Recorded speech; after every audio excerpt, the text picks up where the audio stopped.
नमस्कार दोस्तों, आपका स्वागत है आपके अपने YouTube चैनल पे जिसका नाम है मैन्युफैक्चरिंग यार्ड। दोस्तों, आज का हमारा टॉपिक काफ़ी स्पेशल है क्योंकि ये टॉपिक है स्ट्रक्चरल स्टील्स के बारे में। दोस्तों, एक स्टील बीम अगर गलत डिज़ाइन का हो या गलत क्वालिटी का हो तो ये सिर्फ स्ट्रक्चर ही नहीं गिराता, ये जिंदगानियाँ भी खतरे में डाल देता है। इसलिए स्ट्रक्चरल स्टील बीम सिर्फ एक प्रोडक्ट नहीं है, ये होता है इंजीनियरिंग का एक प्रॉमिस। तो आइए समझते हैं डिटेल में स्ट्रक्चरल स्टील के एंटायर मैन्युफैक्चरिंग प्रोसेस के बारे में। इसकी हर वो चीज़ को हम समझेंगे इस वीडियो के माध्यम से जो शायद आपको जानना जरूरी है। चलिए शुरू करते हैं आज का हमारा ये वीडियो। दोस्तों, अगर हम बात करें हाई राइज बिल्डिंग्स की, ब्रिजेस की, metro stations, factories, warehouse, multi storage buildings, बड़े बड़े कंस्ट्रक्शंस जो हो रहे हैं, बहुत सारे इंफ्रास्ट्रक्चर डेवलपमेंट्स हो रहे हैं इंडिया के अंदर में, तो इनको जो संभालने का काम करता है वो करता है स्ट्रक्चरल बीम्स। सबसे इम्पॉर्टेंट पार्ट है ये किसी भी कंस्ट्रक्शन का। अगर हम इंडिया की बात करें, इंडिया एक काफ़ी फास्ट ग्रोइंग मार्केट है जहाँ पे रैपिडली इंफ्रास्ट्रक्चर डेवलपमेंट्स हो रहे हैं।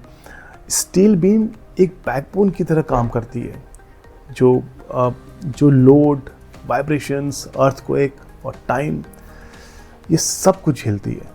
तो दोस्तों, आइए समझते हैं क्या होता है स्ट्रक्चरल स्टील्स। ये जो बीम्स की हम बात कर रहे हैं, ये बीम्स क्या होते हैं, कैसे बनते हैं। जो स्ट्रक्चरल स्टील बीम नॉर्मली एक हॉट रोल्ड स्टील सेक्शन होती है जिसे स्पेशली डिज़ाइन किया जाता है लोड बेयरिंग एप्लीकेशन के लिए। इसका शेप लोड को इवेंटली डिस्ट्रीब्यूट करता है ताकि बिल्डिंग सेफ, स्टेबल और ड्यूरेबल रहे।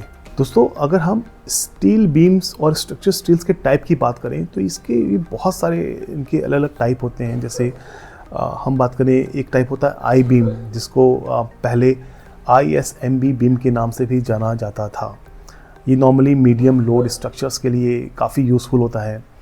एक होता है एच बीम, जिसको पहले ISHB बीम के रूप में जाना जाता था।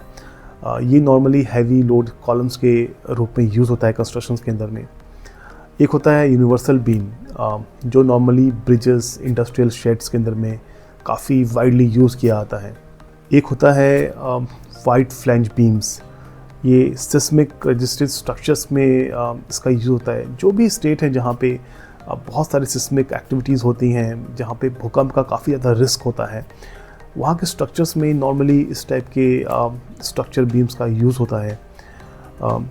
ये जो हर टाइप के जो बीम्स होते हैं, इन बीम का जो क्रॉस सेक्शंस अलग अलग होता है जो उसकी स्ट्रेंथ डिसाइड करता है। दोस्तों, ये तो रही स्टील बीम्स की बात। अब हम आते हैं इसके टेक्निकल स्पेसिफिकेशन के बारे में। नॉर्मली जो स्ट्रक्चरल स्टील्स बीम्स होते हैं वो स्ट्रिक्टली टेक्निकल स्टैंडर्ड्स के अंडर बनी होती हैं।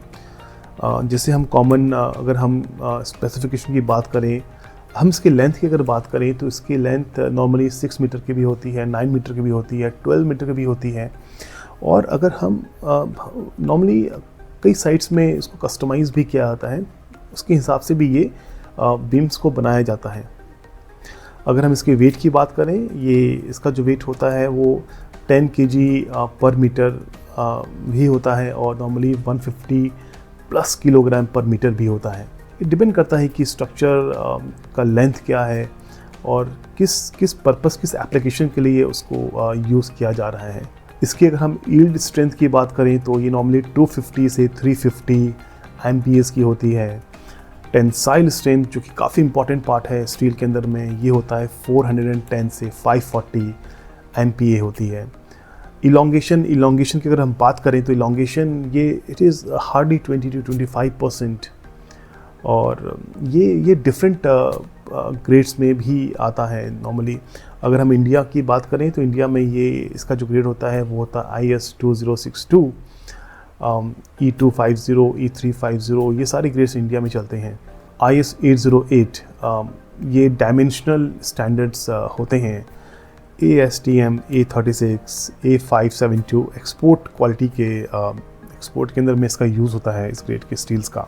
EN 10025, S275, S355, ये सारे मल्टीपल ग्रेड्स होते हैं स्ट्रक्चर स्टील्स के अंदर में, जो इसके एप्लीकेशन के हिसाब से जहाँ जिस ग्रेड के स्टील का यूज़ करना चाहिए वहाँ पे इनका यूज़ होता है।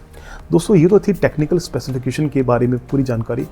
अब हम आते हैं इसके रॉ मटेरियल और इसके मेकिंग प्रोसेस के बारे में, ये बनता कैसे है। दोस्तों जो स्टील बीम की जो जर्नी शुरू होती है वो होती है रॉ मटेरियल के साथ में। रॉ मटेरियल में नॉर्मली हम यूज़ करते हैं आयरन ओर, कोकिंग कोल और लाइमस्टोन। इन सब को ब्लास्ट फर्नेस या DRI प्रोसेस में प्रोसेस करके बनाया जाता है और नॉर्मली प्रोसेस करने के बाद ये कन्वर्ट होता है मॉल्टन स्टील में, मॉल्टन आयरन जिसको बोलते हैं। इस मॉल्टन आयरन को बेसिक ऑक्सीजन फर्नेस या इलेक्ट्रिक आर्क फर्नेस में रिफाइन किया जाता है, जहाँ इम्प्योरिटीज़ रिमूव होती हैं और स्टील मिलती है रिक्वायर्ड केमिकल कंपोजिशन के साथ। अब बात करते हैं केमिकल कंट्रोल एंड कास्टिंग की। नॉर्मली जो स्टील बीम के लिए केमिस्ट्री सबसे ज़्यादा इंपॉर्टेंट होती है।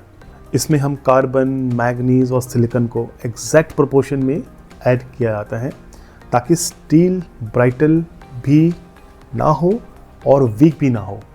इस मॉल्टन स्टील को कंटिन्यूअस कास्टिंग मशीन में डाला जाता है जहाँ से बनते हैं ब्लूम्स, जो बीम मैन्युफैक्चरिंग का बेस होता है।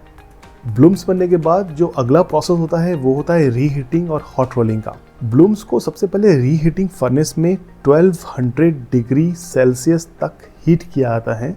फिर शुरू होता है हॉट रोलिंग प्रोसेस, जहां रेड हॉट स्टील को मल्टीपल रोलिंग स्टैंडर्ड के बीच से पास किया जाता है।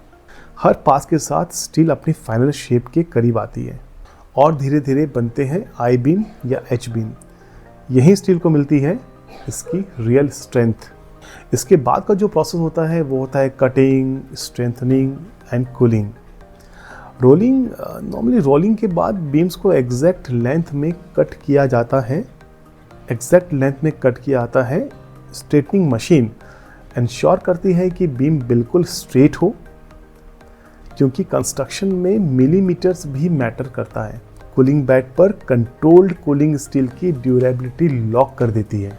अब इसके बाद आता है क्वालिटी का प्रोसेस, quality check and testing. Structural steel beam का सबसे क्रिटिकल स्टेज होता है क्वालिटी इंस्पेक्शन का। इसमें बहुत सारे टेस्ट होते हैं जिसके थ्रू ये स्टील स्ट्रक्चर, स्टील बीम जो बन रहा है फैक्ट्री के अंदर में वो होके गुजरता है और एक बहुत ही सॉलिड स्ट्रेंथ लेके ये फाइनल एंड प्रोडक्ट के रूप में डेवलप किया जाता है। अगर हम क्वालिटी टेस्ट की बात करें तो डायमेंशनल एक्यूरेसी टेस्ट की जाती है इसकी, अल्ट्रासोनिक टेस्टिंग, इंटरनल क्रैक्स की चेक किया जाता है, tensile, yield strength test, bend impact test, visual and surface inspection. ये बहुत सारे इसमें डिफरेंट टेस्टिंग लैब में की जाती है। सिर्फ वही बीम डिस्पैच होती है जो IS और इंटरनेशनल स्टैंडर्ड पास करती है। तो दोस्तों क्वालिटी बहुत बहुत बहुत इंपॉर्टेंट है स्टील स्ट्रक्चर्स के लिए, क्योंकि ये एक ऐसा मटेरियल है, एक ऐसा प्रोडक्ट है जो पूरे बिल्डिंग की स्ट्रेंथ को डिसाइड करती है। तो क्वालिटी में तो इसमें कोई भी कंपनी सेक्रीफाइस नहीं करती है। क्वालिटी बहुत बहुत स्ट्रॉन्ग लेवल पे होता है इसके अंदर में चेक। दोस्तों आपने जाना कि ये स्ट्रक्चर स्टील बनते कैसे हैं, किस किस प्रोसेस से होके ये एक प्रॉपर फाइनल शेप लेता है। अब आते हैं की इंडस्ट्रीज़ के बारे में। हम समझते हैं कि इंडस्ट्रीज़ कौन सी हैं और कहाँ कहाँ पे इसका एप्लीकेशन होता है, राइट। इंडिया में जो स्ट्रक्चरल स्टील्स बीम्स का यूज़ हर मेजर इंडस्ट्री के अंदर में होता है। नॉर्मली अगर हम डिफरेंट इंडस्ट्रीज़ की बात करें तो infrastructures, highways, metro, Railways, power plants, thermal, solar, wind, oil, gas, refineries, airport, everywhere, जहाँ जहाँ बिल्डिंग है, जहाँ जहाँ कंस्ट्रक्शंस हैं, जहाँ भी आपको हाई राइज दिख रही है वहाँ हर जगह पे स्ट्रक्चर स्टील्स का यूज़ होता है। एच बीम का, आई बीम का, सी बीम का, डिफरेंट स्ट्रक्चर स्टील्स होते हैं, सबका यूज़ किया जाता है। दोस्तों आप नॉर्मली इनके जो एप्लीकेशंस के बाद में हम समझते हैं कि इनका एक टेंटेटिव मार्केट रेट क्या होता है इनफैक्ट, और डिमांड किस लेवल पे है। अगर हम इंडिया में स्ट्रक्चरल स्टील बीम का रेट समझने की कोशिश करें, ये डिपेंड करता है कि ग्रेड और साइज़ पर। नॉर्मली मैं एक इंडिकेटिव प्राइस दे रहा हूँ, ये प्राइस एक्चुअल प्राइस नहीं होगी, बट एक आपको जस्ट एक आइडिया दे रहा हूँ कि किस रेंज के अंदर में इसके प्राइस होते हैं और क्या फैक्टर होते हैं इसके प्राइस को डिसाइड करने के। नॉर्मली अगर इसके प्राइस की बात करें विच इज़ इंडिकेटिव, 55,000 से लेकर 75,000 पर मीट्रिक टन स्टैंडर्ड ग्रेड का जो स्ट्रक्चर स्टील होता है वो मिलता है। 80,000 पर मीट्रिक टन का इसके आसपास की जो कॉस्ट होती है वो होती है हैवी और प्रीमियम सेक्शंस की। नॉर्मली इंफ्रास्ट्रक्चर बूम जब आता है, कोई अगर बहुत रैपिडली इंफ्रा डेवलपमेंट्स हो रहे हैं और इसकी डिमांड बहुत रैपिडली ग्रो कर रही है, बहुत डिमांड आ रही है, तो डिमांड के साथ साथ ये 6 to 8% एनुअली ग्रो भी होता है इसका रेट। तो ये डिपेंड करता है कि डिमांड के हिसाब से इसका रेट, डिमांड हाई है तो रेट थोड़ा सा हायर साइड पर रहेगा, डिमांड अगर डाउन है तो थोड़ा सा रेट मैनेजेबल हो जाता है। बट इसके आसपास का ही रेट आप कंसिडर करके चलिए, जो इसके टेक्निकल स्पेसिफिकेशन के हिसाब से और उसकी क्वालिटी के हिसाब से इसका रेट डिफ़ाइन किया जाता है। दोस्तों ये तो हुई रेट की बात। अब अगर स्ट्रक्चर स्टील बाई करना हो तो आप कहाँ करें इंडिया में? Normally structural steels beams India में डायरेक्टली मैन्युफैक्चरर या ऑथोराइज्ड डीलर से ही मिल सकती है, क्योंकि अगर आप रिटेल मिलने जाएंगे, रिटेल में तो मिलेगा नहीं। अगर आपको स्ट्रक्चर स्टील चाहिए तो काफ़ी वॉल्यूम पे इसको बाई करना होता है, और ये फैक्ट्री से बाई कर सकते हैं या जो फैक्ट्री के ऑथोराइज्ड डीलर्स होते हैं उनके थ्रू उसको बाई किया जा सकता है। अगर हम मेजर मैन्युफैक्चरर्स की बात करें इंडिया के अंदर में, तो एक टाटा स्टील है जो बनाता है structure steel, Jindal steel works, JSW steel, SAIL के प्रोडक्ट काफ़ी चलते हैं मार्केट में। AMNS इंडिया के प्रोडक्ट्स भी काफ़ी पॉपुलर हैं। वाइजैक स्टील, जिसको RINL भी कहते हैं, वहाँ से भी डायरेक्टली आप इसको बाई कर सकते हैं। अगर हम प्राइवेट प्लेयर्स की बात करें तो कुछ कंपनीज ऐसी हैं जो बहुत पॉपुलर हैं सेंट्रल इंडिया के अंदर में। जैसे एक जो नाम मैं आपको समझाना चाहूँगा वो है गोयल TMT का। गोयल TMT का भी एक डिवीज़न है जहाँ पे स्ट्रक्चरल स्टील्स का प्रोडक्शन होता है, तो वहाँ से भी आप उसको बाई कर सकते हैं, क्वालिटी बेस्ट होती है उनकी। तो दोस्तों आपने जाना इस वीडियो के माध्यम से पूरी इन्फॉर्मेशन स्ट्रक्चरल स्टील्स के बारे में। स्ट्रक्चरल स्टील्स बीम सिर्फ एक मेटल सेक्शन नहीं है, ये होता है सेफ्टी, साइंस और स्ट्रेंथ का कॉम्बिनेशन। इसी स्टील पे खड़ी होती है आज की इंफ्रास्ट्रक्चर्स और कल की भारत। दोस्तों आई होप कि आपको आज का वीडियो काफ़ी पसंद आया होगा। आशा करता हूँ कि इसमें जो भी इन्फॉर्मेशन दी गई है वो इन्फॉर्मेशन आपके ज़रूर काम आए, और अगर आपको कोई भी इसके अलावा जानकारी चाहिए, इन्फॉर्मेशन चाहिए, तो आप मुझे मेरे कमेंट सेक्शन पे लिखिए, मैं उसको ज़रूर पढ़ूंगा और डेफिनेटली उसके हिसाब से मैं आपको आपके DM में जाके आपको उसकी इन्फॉर्मेशन शेयर करूंगा। और अगर हो सके आपको लगता है कि किसी नए टॉपिक पे वीडियो बनाना चाहिए तो आप मुझे बताइए, मैं उस टॉपिक पे भी वीडियो लेके आऊँगा, और मेरे से जो बेस्ट हो पाएगा मैं आपके लिए वो सारे एफर्ट्स करूँगा दोस्तों। तो आज की वीडियो में सिर्फ इतना ही, मिलते हैं नई वीडियो में नेक्स्ट टाइम एक नई वीडियो के साथ में। तब तक के लिए नमस्कार।